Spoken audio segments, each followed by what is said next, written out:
Salut à tous, c'est Arthur Bérandy et bienvenue dans Sneaker Stars, l'émission qui parle de sneakers et de pop culture. Et aujourd'hui, on reparle de Marvel et cette fois d'une série incroyable sortie il y a peu, WandaVision. Et oui, car si vous ne saviez pas, cette série renferme de nombreuses paires de sneakers de marques différentes et toutes celles-ci ont une signification.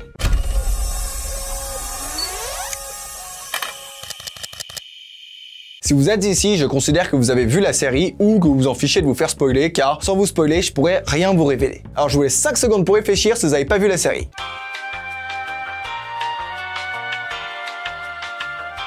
C'est bon? Allez, WandaVision se passe directement après les événements de Avengers Endgame. On découvre Wanda et Vision dans un monde en noir et blanc, dans un décor de vieille sitcom. On se demande alors ce qui se passe. Au fur et à mesure des épisodes, des choses de plus en plus bizarres se passent et on découvre que Wanda n'arrive pas à oublier la mort de Vision dans le film Avengers Infinity War. Elle n'arrive tellement pas à faire son deuil qu'elle a créé avec ses pouvoirs un faux Vision et a lavé le cerveau de toute une population pour rester bloquée dans un univers parallèle où elle sera heureuse. Problème, tout est accéléré, le monde est problématique et surtout, elle tient un village en otage. Les militaires essayent tout pour l'arrêter mais la tâche sera très difficile. Si vous venez de vous faire spoiler, je vous conseille d'aller voir quand même la série. C'est une pure merveille et je suis loin de vous avoir dévoilé tous les éléments de l'intrigue.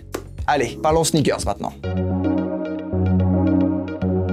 Tout d'abord, parlons des sneakers Tritorn de Wanda. Pour être honnête avec vous, rien d'intéressant, c'est juste un placement de produit, mais très utilisé visuellement dans une scène. En effet, alors que Wanda est prisonnière d'une autre sorcière qui lance des rayons violets, les rayons s'illuminent sur les poignets, mais également sur les sneakers de Wanda, mettant bien en valeur le modèle. Ensuite, placement de produit plus intéressant, les Converse rouges. Évidemment, tout comme Marie-Antoinette avec ses couleurs claires et donc bleu clair, il était évident qu'il fallait choisir du rouge pour la sorcière rouge. Mais fait assez marquant, ce n'est pas Wanda qui les porte, mais l'un de ses fils qui, rappelons-le, ne sont que le fruit de son imagination. Les baskets rouges, selon moi, sont là pour montrer l'emprise de Wanda qu'elle a sur toute sa famille, que ce soit le faux Vision ou ses faux enfants. Même si tout ceci paraît réel, elle a créé ces personnes de toutes pièces et celles-ci ne sont pas vraiment libres de leurs mouvements. Bref, un placement de produit vraiment intéressant qui a une signification vraiment prononcée. Après, retour dans le passé de Wanda avec ses parents et son frère, lorsqu'ils vivaient dans un pays en guerre. Tout à coup, sans s'y attendre, on voit une boîte de chaussures Nike cachée dans un mur troué. Vu l'emplacement, cela nous fait penser à une paire de secours. Une paire qu'on devrait utiliser s'il fallait courir très vite dans un pays en guerre. C'était évidemment nécessaire. Après, pas aussi intéressant que la Converse rouge ou la dernière dont je vais vous parler. Bon, spoiler encore, Pietro, le frère de Wanda, est vivant. Enfin,